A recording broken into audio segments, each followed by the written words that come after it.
संगवारी हो, राम राम, जय जोहार, जय छत्तीसगढ़। वो नाम शेखर है, मैं नॉलेज अब संचालित करता हूँ रायगढ़ छत्तीसगढ़, आपके अपन प्रदेश छत्तीसगढ़। डिकोडिंग छत्तीसगढ़ समाचार, इसी नाम से हमने एक पहल शुरू की थी 20 अगस्त को। आज उसका दूसरा दिन, 21 अगस्त के छत्तीसगढ़ के समाचारों को जानने का प्रयास करते हैं कि आज आपके लिए क्या खास समाचार है। बिना कोई समय खोए पहले समाचार पर आते हैं। पहला समाचार गौर करेंगे, यहाँ बहुत ही महत्वपूर्ण समाचार है। समाचार है आदि कर्मयोगी अभियान। आदि कर्मयोगी अभियान योजना केंद्र सरकार की है, पर चूंकि चलनी सभी जनजातीय क्षेत्रों में है, आदिवासी क्षेत्रों में है, तो जाहिर सी बात है छत्तीसगढ़ आदिवासी बाहुल्य राज्य होने के कारण हमारे यहाँ भी चलेगा। तो छत्तीसगढ़ के कितने भागों को कवर करेगा, कब प्रारंभ होगा, वही सब इसमें जानेंगे। आदि कर्मयोगी अभियान नाम है। छत्तीसगढ़ की यदि बात करें तो छत्तीसगढ़ के 28 जिलों के 138 विकासखंड, पहला चीज याद रखना है, 138 विकासखंड में आदि कर्मयोगी अभियान चलाया जाएगा। इससे प्रदेश में क्या किया जाना है, 1,33,000 वॉलंटियर तैयार किया जाना है। 1,33,000 वॉलंटियर तैयार किया जाना है। और साथ ही साथ हम इसमें यदि आगे बढ़ें तो हमें एक जानकारी और मिलेगी, और वो जानकारी ये है कि 6,650 आदिवासी बाहुल्य गांव हैं हमारे पास, जहां इस योजना को हम लेकर के पहुंचेंगे। तो अगर इसमें निकालने के लिए हमारे पास डाटा है 138 विकासखंड, 28 जिलों के भीतर से 1,33,000 वॉलंटियर्स तैयार करना है, और गांवों की संख्या है आदिवासी बाहुल्य 6,650 गांव, उन गांवों में चलेगा। उद्देश्य क्या है, जो हमारी आदिवासी बाहुल्य जनसंख्या का एक बड़ा हिस्सा सरकारी योजनाओं से जुड़ करके मुख्य धारा तक नहीं पहुंच पाता है, उन तक जागरूकता पहुंचाना, सरकारी योजना प्रयोजना आदि के लिए, और उसके लिए वॉलंटियर्स तैयार करना। तो हमारे यहाँ मैं जैसे कि बताया 1,33,000 वॉलंटियर्स तैयार करने का लक्ष्य रखा गया है। इस अभियान को कब प्रारंभ किया जाएगा, इसमें दो बड़ी डेट है हमारे पास। एक तो 1 नवंबर जो हमारा राज्य स्थापना दिवस है, वो तो आपको याद रखना ही रखना है, और दूसरा जो है वो है हमारे लिए 15 नवंबर पे बात चल रही है, जिस तिथि को हम ये करेंगे। दो बड़े आयोजन देखेंगे यहाँ, 1 नवंबर राज्य स्थापना दिवस की रजत जयंती, और 15 नवंबर को जनजातीय गौरव दिवस के अवसर पर। 15 नवंबर किस रूप में मनाने का फैसला किया गया है, ये तो आप सब जानते हैं, जनजातीय गौरव दिवस। क्यों, क्या आप ये जानते हैं? तो आपको ये जानना चाहिए। झारखंड अंचल में आपको जाना चाहिए, और झारखंड अंचल में जो आदिवासियों के देवता या मसीहा कहे जाते हैं, उलगुलान क्रांति के नायक, उनके नाम पर, बिरसा मुंडा जी के नाम पर 15 नवंबर को हम इस खास दिवस के रूप में, यानी जनजातीय गौरव दिवस के रूप में मनाते हैं। यही झारखंड का स्थापना दिवस भी है। ठीक है, तो वो सारी चीजें आप यहां से निकाल सकते हैं। कितने चरण में चलेगा, अगला क्वेश्चन, तो 4 चरण में चलेगा प्रशिक्षण कार्यक्रम। किनकी सहायता ली जाएगी, एनजीओस की सहायता ली जाएगी। जनजातीय कार्य मंत्रालय भारत सरकार ने इस योजना को तैयार किया है। ये एक आंकड़ा 16 सितंबर से 2 अक्टूबर तक विशेष सेवा पखवाड़ा इस अभियान के तहत चलाया जाएगा। ये आप एक एक्स्ट्रा जानकारी के रूप में निकाल सकते हैं। तो कितना कुछ हुआ देखिए इसी एक समाचार से आपके जानने लायक। अब हम आगे बढ़ते हैं और जानते हैं अगले समाचार में हमारे पास क्या है। उत्कर्ष योजना, एक और योजना, और हम एक और बात करते हैं। उत्कर्ष योजना, पहला क्वेश्चन यही आ सकता है कि इसका संबंध किससे है, तो शिक्षा गुणवत्ता में सुधार से संबंधित है उत्कर्ष योजना। कौन सी शिक्षा में, स्कूली शिक्षा के स्तर में सुधार संबंधित योजना का नाम है उत्कर्ष योजना। तो ये रायपुर का समाचार है। राजधानी के स्कूल में बच्चों के परिणाम सुधारने के लिए अब हर माह परीक्षा होगी, और यही मॉडल बाकी जगह भी अप्लाई किया जाना है। अब तक नहीं होती थी कि हर माह परीक्षा, हम तो जिन स्कूलों में पढ़े साप्ताहिक टेस्ट भी दे रहे होते थे, पर हाँ, सरकारी स्कूलों का मॉडल अलग, और इसलिए हम उत्कर्ष योजना इसे याद रखेंगे और तंत्र याद रखेंगे। ये किसका है, तो जिला प्रशासन और शिक्षा विभाग की मिलीजुली पहल है, और नाम रखा गया है उत्कर्ष योजना। आई होप क्लियर हो गया होगा। अगले पर चलते हैं। अगली न्यूज, इसमें और कुछ नहीं आपके निकालने लायक। अगला है, पारा गांव से दर्री तक बनेगी एक और 6 लेन सड़क। तो छत्तीसगढ़ में 6 लेन सड़कों का विस्तार हो रहा है। अब यहाँ अगर आप गौर करेंगे तो हमारे पास रायपुर के आरंग से लेकर बिलासपुर के दर्री तक, रायपुर में आरंग ब्लॉक पड़ता है और बिलासपुर का फेमस दर्री इलाके तक 6 लेन नई सड़क का निर्माण किया जाएगा। 95 किलोमीटर की कुल लंबाई पे ये होगा। लागत आएगी 3800 करोड़ रुपए। इसकी योजना बना ली गई है, सर्वे किया गया है, इसके अलावा रायपुर बिलासपुर के बीच लगभग 127 किलोमीटर लंबी 6 लेन और 4 लेन सड़क ऑलरेडी संचालित है। तो अब ये नया हो जाएगा और इस तरह से परिवहन सुविधा का विकास होते हुए भी हम देख पा रहे हैं। तो ये आप जरूर याद रखेंगे, इसमें से ये निकालने लायक था आपके लिए 6 लेन सड़क हमारे यहाँ। अगले पर आते हैं।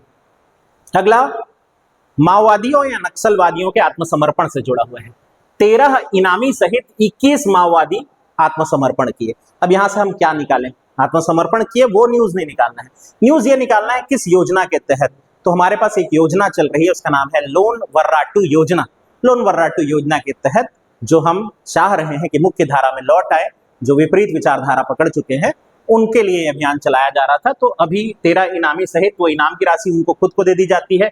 21 माओवादी जो आत्मसमर्पण किए उन्हें पुनर्वास नीति के तहत त्वरित रूप से 50-50 हजार रुपए की राशि तो पहले ही दे दी जाती है। जैसे ही आप आत्मसमर्पण करते हैं उसके साथ आप 50-50 हजार राशि के पात्र हो जाते हैं। तो ये छत्तीसगढ़ कर रहा है ताकि मुख्य धारा में जोड़ने को बढ़ावा दिया सके। तो लोन वर्राटू याद रखिएगा। इसके अलावा एक योजना और चल रही है जो नक्सलवाद से प्रभावित क्षेत्रों के उत्कर्ष के लिए है या उत्थान के लिए है, और उसका नाम क्या रखा गया है? नियत नेल्ला नार।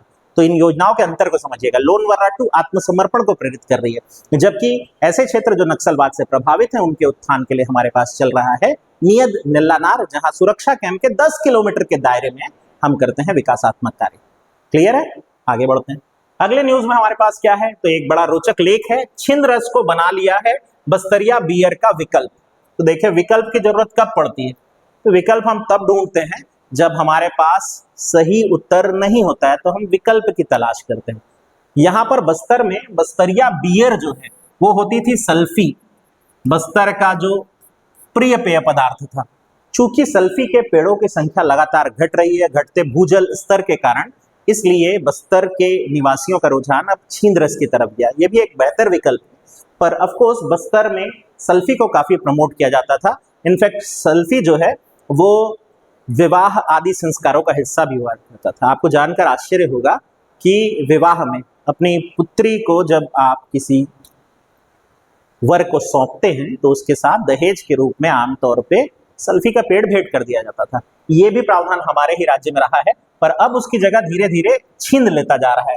तो छिंद रस जो है वो भी एक पेय पदार्थ है, और छिंद से बनने वाला गुड़ अगर आपने नहीं खाया होगा कभी बस्तर अंचल जाएं, देखें उसका स्वाद, तो वो भी है जो आपको याद रखना है। तो छिंद रस, छिंद एक बहुउपयोगी पौधा है बिल्कुल नारियल की तरह, तो उसको आप ध्यान रख सकते हैं। इसके बाद आते हैं एक न्यूज और, छत्तीसगढ़ राष्ट्रभाषा प्रचार समिति के जो प्रांतीय अध्यक्ष थे गिरीश पंकज, यहाँ है थे बोलना अभी गलत हो जाएगा, छत्तीसगढ़ राजभाषा प्रचार समिति के प्रांतीय अध्यक्ष गिरीश पंकज जी को भारत सरकार के लिए ग्रामीण विकास मंत्रालय की हिंदी सलाहकार समिति का सदस्य मनोनीत किया गया है। चूंकि छत्तीसगढ़ से ख्याति प्राप्त साहित्यकार राष्ट्रीय स्तर के एक मंत्रालय में, ग्रामीण विकास मंत्रालय में हिंदी सलाहकार समिति तक पहुंचते हैं, तो हम ये न्यूज बनाते हैं और आप याद रखेंगे गिरीश पंकज जी का नाम।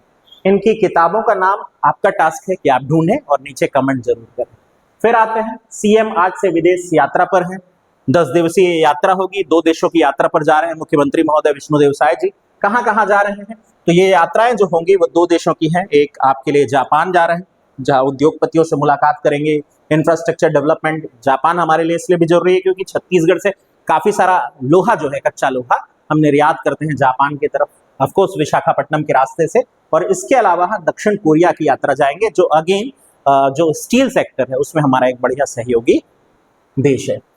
इसके बाद आते हैं 3 मंत्रियों का जो नया नियुक्ति हुआ उसको लेकर के शपथ ग्रहण समारोह आयोजित किया गया, और आप हमारे राज्यपाल महोदय रामिन डेका जी को देख सकते हैं यहाँ पर। तो शपथ ग्रहण जो है वो हमारे राज्यपाल महोदय जी के द्वारा करवाया जाता है। मंत्रियों को शपथ दिलाने की जिम्मेदारी उन्हीं की होती है। हालांकि मंत्रियों को चुनने की जिम्मेदारी, उन्हें विभाग सौंपने की जिम्मेदारी जो होती है वो मुख्यमंत्री महोदय की होती है। मुख्यमंत्री ही मंत्रियों के विभागों का निर्धारण करते हैं, उनसे विभाग लेना, उनके विभागीय कार्यों का निरीक्षण करना, ये सभी जिम्मेदारी मुख्यमंत्री महोदय की होती है। तो हमें 3 मंत्री मिल चुके हैं। यहाँ हमारे गजेंद्र यादव जी को देख पा रहे हैं, जिन्हें स्कूल शिक्षा, ग्राम उद्योग, विधि और विधायी मामलों का मंत्रालय दिया गया है। यहाँ हम गुरु खुशवंत साहेब जी को देख रहे हैं, कौशल विकास दिया गया है, तकनीकी शिक्षा दिया गया है, रोजगार उन्हीं को दिया गया। देखिए आपको कहाँ मांग करनी है, रोजगार मामला यहाँ है। अनुसूचित जाति मामलों का मंत्रालय उन्हें दिया गया है। इसके अलावा राजेश अग्रवाल जी हैं, उन्हें दिया गया है पर्यटन। छत्तीसगढ़ के पर्यटन को उम्मीद करते हैं नया आयाम देंगे। संस्कृति दिया गया है, धार्मिक न्यास दिया गया है और धर्मस्व मामला दिया गया है। और इसके साथ छत्तीसगढ़ में मंत्रिमंडल में 14 सदस्य हो गए हैं, इंक्लूडिंग मुख्यमंत्री। जो विभाग किसी और को नहीं दिए जा पाते वो सभी मुख्यमंत्री महोदय के पास होते हैं। तो आप देखेंगे मुख्यमंत्री विष्णुदेव साय जी के पास सामान्य प्रशासन है, खनिज है, ऊर्जा है, जनसंपर्क है, जल संसाधन है, विधानसभा सुशासन है, इलेक्ट्रॉनिक और सूचना प्रौद्योगिकी है, जन शिकायत भी उन्हीं के पास है। तो ये सारे के सारे मंत्रालय उनके पास है। मैं जिस क्षेत्र से आता हूँ, मेरी टेरिटरी, मेरे क्षेत्र से ओपी चौधरी जी वित्त मंत्री हैं, और तो उनको तो अपन जो भी शिकायत है पहुंचाने का प्रयास करते हैं। तो आप कोशिश करिए कि 14 जो मंत्री हैं उनके कार्यकाल कम से कम, या ये 3 तो आपको अभी याद रखने ही रखने हैं। इसके बाद है हमारे पास छत्तीसगढ़ रजत महोत्सव। इस बार हम 25 साल जो है वो पहुंच रहे हैं, और इसलिए रजत जयंती महोत्सव मना रहे हैं, और 25 हफ्ते का ही हम महोत्सव मना रहे हैं। तो ये एक न्यूज और याद रख सकते हैं, 1 नवंबर से प्रारंभ होकर के हम पूरे 25 हफ्ते तक का ये उत्सव जो है वो आयोजित करेंगे। तो ये था आपके लिए छत्तीसगढ़ समाचार। होपफुली आपको ये पहल पसंद आ रही होगी, और अगर आ रही है तो कृपया इससे थोड़ा सा आपके साथ आपके समर्थन का जरूरत है वो दिखाएं, मुझे खुशी होगी। ध्यान से सुनने के लिए आपका बहुत बहुत धन्यवाद। Thank you.